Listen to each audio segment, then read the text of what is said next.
DMH Way Skill of the Month Stories. Skills Transfer Process with Rebecca Hann, Superintendent of SEMORS.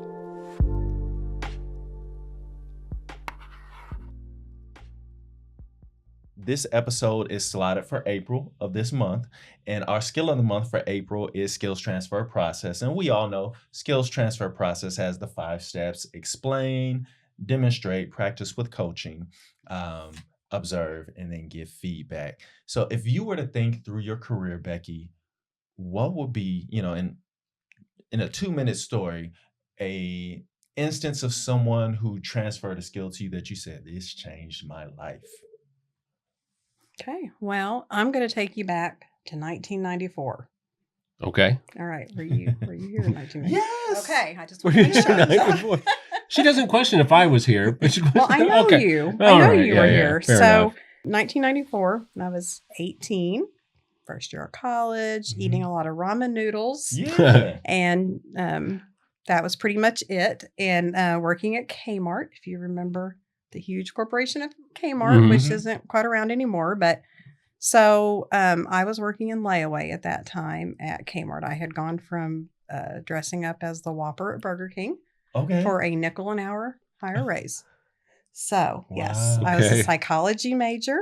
And anyway, so I'm working there, and the office manager there just kind of took an interest in me. And she pulled me back to work in the office in the cash cage. Yeah. And back then everybody used cash. So it was quite a position. And she spent the time, she explained this from start to finish. She was very patient with me, but she showed me how to do that job and how to balance the books every day. And I thought, accounting's kind of fun. And so then she took the time to teach me kind of, the office skills, like doing daily sales reports, kind of getting me thinking about what that general manager looks at. What does the district manager do when they come in? And just took a lot of time to kind of explain the why. Yeah. And then, in the very beginning, going back to the skills transfer process, she took a lot of time to demonstrate how to do that job and watched me and let me practice and then gave me feedback on here's a better way to do this. So I worked in the cash cage, worked in the office, got this experience and got this interest in accounting and business in general. So then that gave me enough experience to go to my next job, which was doing data entry for a home health company, and also ended up supervising their accounting department.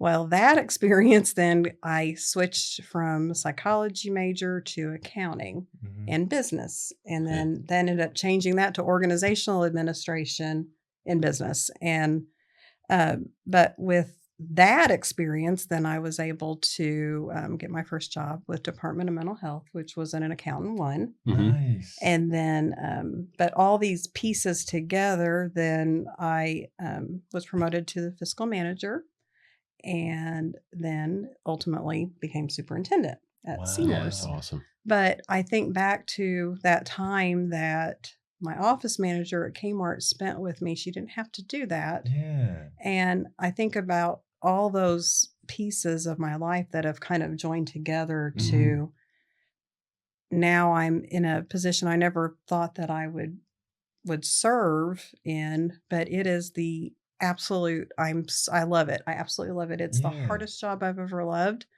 but the people I've met and the feeling you have when an individual you support tells you like, hey, you're really supporting me. I feel I'm seeing these opportunities happen, and I'm feeling very supported, and I'm happy. I mean, there's no better feeling. So it's been a weird kind of way there, but I'm very happy how it's turned out. Yeah. Oh my gosh. Thank you for sharing that, because I feel like that's the reason why we're doing this podcast. Like for you to be able to tell your staff, hopefully you share that with them at orientation. I went from dressing as a Whopper to working at Kmart, to working at Kmart, and then you moved into the cash office Fast forward, now you're an accountant here, fiscal manager, and then superintendent. Like that is I don't want to say it's a success story, but I feel like it's a story that shows people like that when people invest in you, when people see your gifts, your drive, your tenacity, that you don't have to just do one thing. The possibilities are endless. So that's awesome, Becky. I feel very blessed. I really truly do. Yeah. And this is an awesome place to work. I agree. It truly is. Contact us.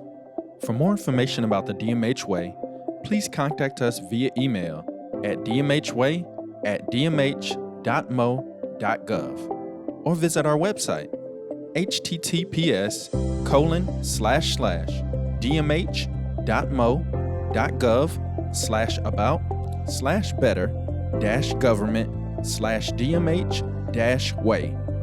Thank you.